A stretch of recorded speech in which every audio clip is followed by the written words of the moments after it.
Why did they do that? And nothing is more valued than the praise of their brothers in arms.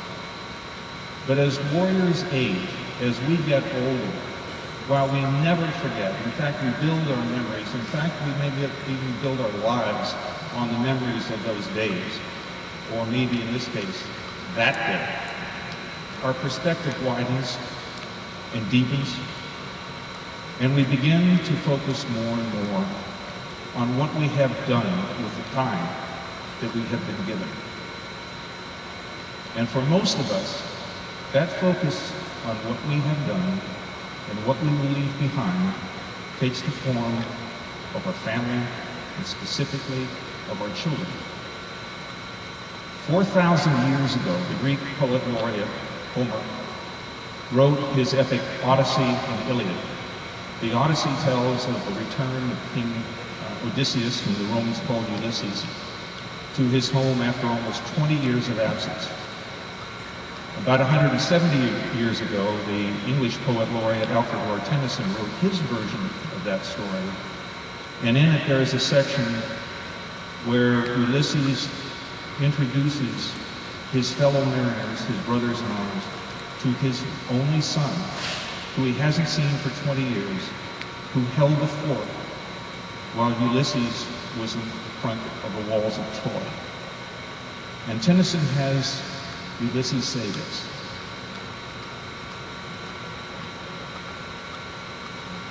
"This is my son, my own Telemachus, to whom I leave the scepter of the isle, well loved of me, discerning to fulfill this labor in my slow prudence to make mild and loving people, through soft degrees subduing them to the useful and the good. Most blameless is he, centered in the sphere of common duty, decent not to fail in offices of tenderness and to pay me adoration to my household gods when I am gone. He works his work, I mine." And when I read those words frequently, and I recommend them to those of you who haven't seen it, read Ulysses. If you're a warrior, if you want to have an understanding of a warrior's life, if you're not one, look it up and read it. And when I read it, I find myself saying, these are my sons, my own Tyler Randolph and my own Robert Spencer, to whom I will leave what I made. I love my sons. They are caring. They are good citizens. They are the vessels in which I have placed our family traditions and our values, and they will carry them into the future. They live their lives, and I've lived mine.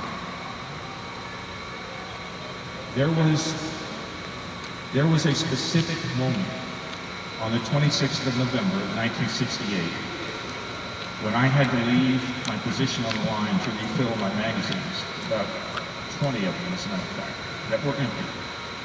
And I moved to my rucksack, and as I was loading my magazines, I looked across the river at the increasing amount of cruiser weapons fire that was coming into our position.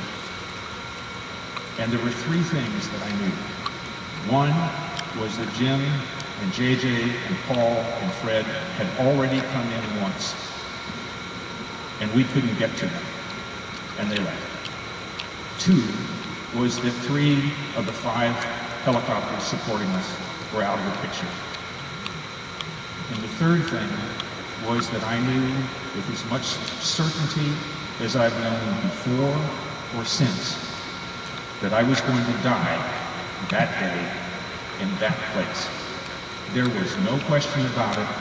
It was a shoulder shrug kind of thing. It's over, right here. And I thought of my mother.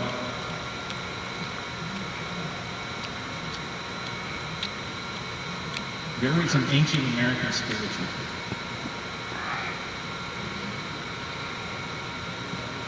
The words of which,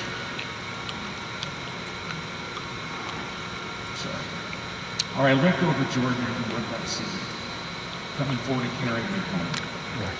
It was a band of angels coming after me, coming forward to carry me home. Swing low, sweet chariot, swing low, coming forward to carry me home. It would be incredibly presumptuous of me to assume that twice in my life, A band of angels in a sweet chariot will swing low to carry me home. But I'll tell you what, if it happens again, I'm going to know it before I see it, because I've heard the sound of angels' wings before. They sound like a UH-1 10 feet off the deck, coming in at full speed.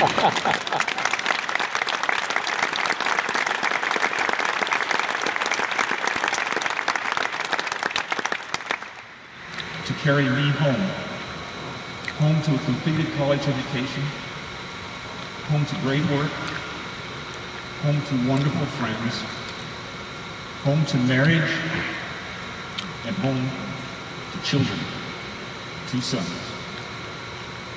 That I would never have known were it not for the Green Hornets on that day in that terrible, terrible place.